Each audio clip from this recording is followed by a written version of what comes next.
प्यारे बच्चों, आज हम लोग हिंदी व्याकरण में उपसर्ग के जो और कुछ चीज़ें बची थी उसके बारे में आज पढ़ेंगे। उपसर्ग के जो रूप हैं वो संस्कृत के कुछ पूर्ण शब्द भी प्रयोग किए जाते हैं। इसके पहले हमने संस्कृत के उपसर्ग पढ़ लिए थे।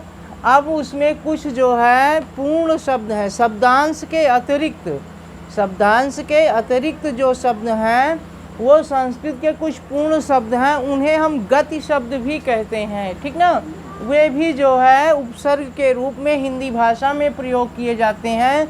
और प्रायः ये शब्द संस्कृत के जो पूर्ण शब्द होते हैं वो उपसर्ग रूप में जो प्रयोग किए जाते हैं उन्हें हम गति शब्द कहते हैं। और ये अव्यय अथवा विशेषण होते हैं। क्या होते हैं? अव्यय अथवा विशेषण होते हैं। और इन शब्दों का जो है किसी शब्द के प्रारंभ में प्रयोग करके उपसर्ग की भांति इनको इस्तेमाल किया जाता है, प्रयोग किया जाता है और उससे यौगिक शब्द का निर्माण किया जाता है। तो संस्कृत के कुछ ऐसे शब्द हैं, अव्यय शब्द जिसे हम कह सकते हैं, उन्हें हम पूर्ण शब्द भी कहते हैं, उन्हें हम गति शब्द भी कहते हैं, या कुछ विशेषण शब्द हैं जो हिंदी भाषा में उपसर्ग की भांति प्रयोग किए जाते हैं और उससे यौगिक शब्दों का निर्माण होता है। यौगिक शब्द हमने आपको पहले भी पढ़ा चुका है, बता दिया है कि यौगिक शब्द क्या होते। यहाँ पर हमने कुछ उदाहरण लिखे हैं। जैसे चिर है तो चिर का मतलब होता है बहुत समय के लिए, चिरकाल है, चिरायु है, चिरंतन है। ठीक ना, वैसे तत् है, तत् का मतलब क्या होता है? ये संस्कृत के शब्द हैं और इन्हें हिंदी भाषा में प्रयोग किया जाता है। तत्काल, तदनुसार, तद्भव, तत्सम। ठीक ना, ऐसे पर है, पर का अर्थ होता है दूसरा, परलोक है, परवर्ती है, पराधीन है, परतंत्र है। ठीक ना, ऐसे आ और अन इसका मतलब नहीं होता है।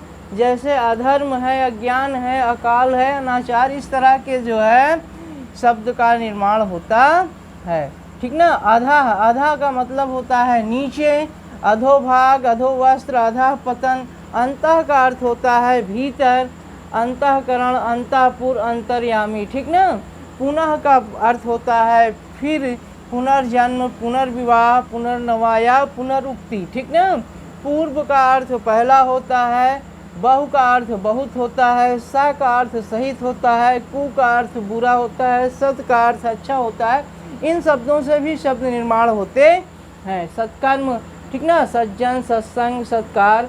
तो ये जो शब्द हैं ये शब्द संस्कृत के अव्यय अथवा विशेषण शब्द हैं। ठीक ना, क्या है? संस्कृत के अव्यय अथवा विशेषण शब्द हैं जिन्हें हिंदी भाषा में उपसर्ग की भांति प्रयोग किया जाता है और उनसे नए यौगिक शब्दों का निर्माण किया जाता है। ठीक ना, इन्हें गति शब्द भी कहते हैं। ये ध्यान देने वाली बात है। संस्कृत के जो पूर्ण शब्द हैं या उन्हें अव्यय या विशेषण शब्द कहते हैं और उन्हें हम गति शब्द भी कहते हैं। ठीक ना, ये शब्दांश के अतिरिक्त होते हैं। वैसे तो उपसर्ग जो होते हैं वो शब्दांश होते हैं, लेकिन संस्कृत के कुछ जो है पूर्ण शब्द हैं जो उपसर्ग की तरह है हिंदी में प्रयोग किए जाते हैं और वे अव्यय शब्द प्रायः होते हैं या विशेषण होते हैं और उन्हें हम गति शब्द कहते। ठीक ना, अब हम बात करते हैं हिंदी के उपसर्गों की। हिंदी के उपसर्ग जैसे का है या कु है, इसका अर्थ होता है बुरा, का से कपूत बना है, कु से कुगति बना है। दु का अर्थ होता है हीन, बुरा, दोहरा, दुबला, दुलार, दुपहिया।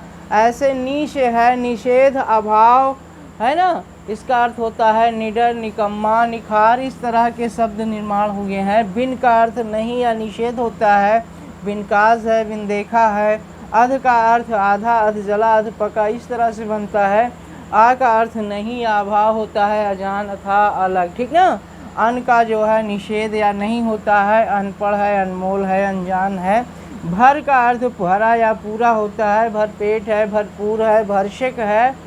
औ का अर्थ है हीन, निषेध। ठीक ना, अवगुण है, औढर है, औशार है।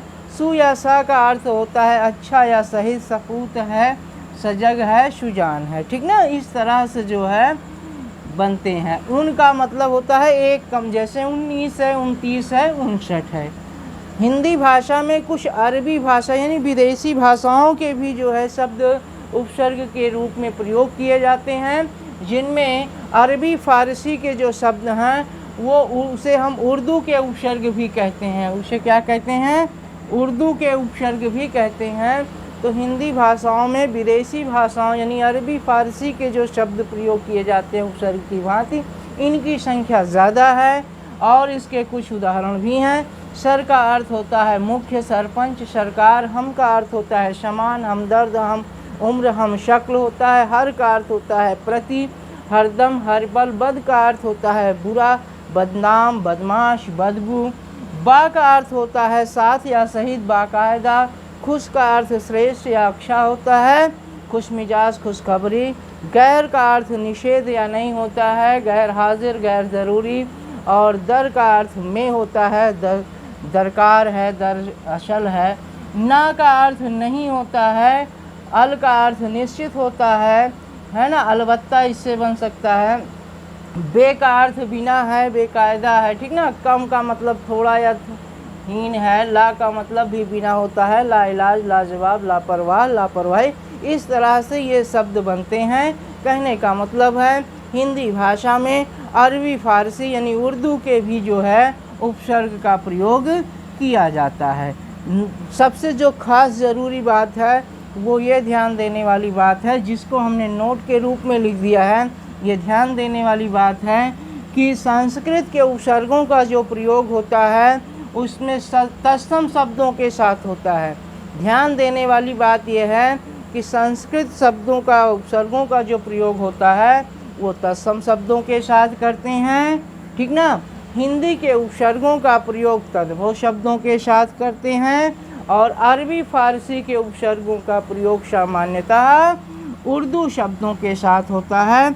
इस बात को ध्यान रखने की ज़रूरत है। संस्कृत के उपसर्गों का प्रयोग तत्सम शब्दों के साथ, हिंदी के उपसर्गों का प्रयोग तद्भव शब्दों के साथ, अरबी फ़ारसी या जिसे हम उर्दू भाषा भी कहते हैं उसका प्रयोग जो है वो उर्दू शब्दों के साथ होता। ये ध्यान देने वाली बात है। अब हम देखते हैं कि उपसर्गों का हमें शुद्ध प्रयोग करना भी आना चाहिए। ऐसा नहीं है कि हम किसी भी उपसर्ग को किसी के भी साथ जोड़ करके और नया शब्द निर्माण कर लेंगे। सबसे ज़रूरी बात है कि हमें उसका शुद्ध प्रयोग भी करना आना चाहिए, ठीक ना।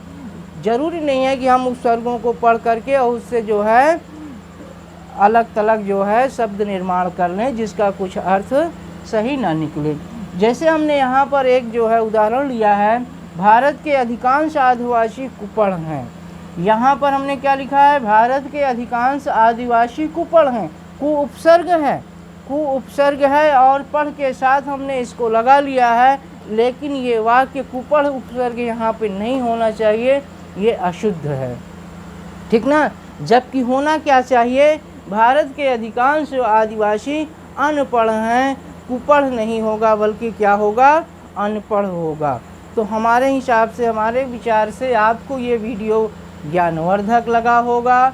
अगर आपको ये वीडियो ज्ञानवर्धक लगा हो तो इसे आप जो है लाइक करिए, इस चैनल को आप सब्सक्राइब करिए और ज़्यादा से ज़्यादा अपने मित्रगण में इसे जो है शेयर करिए, जिससे उनको भी इस तरह की ज्ञानवर्धक चीज़ें प्राप्त हो सकें और उनका ज्ञानवर्धन हो सके। मैं किनारे साइड में होता हूँ और आप इसका जो है स्क्रीनशॉट ले सकते हैं।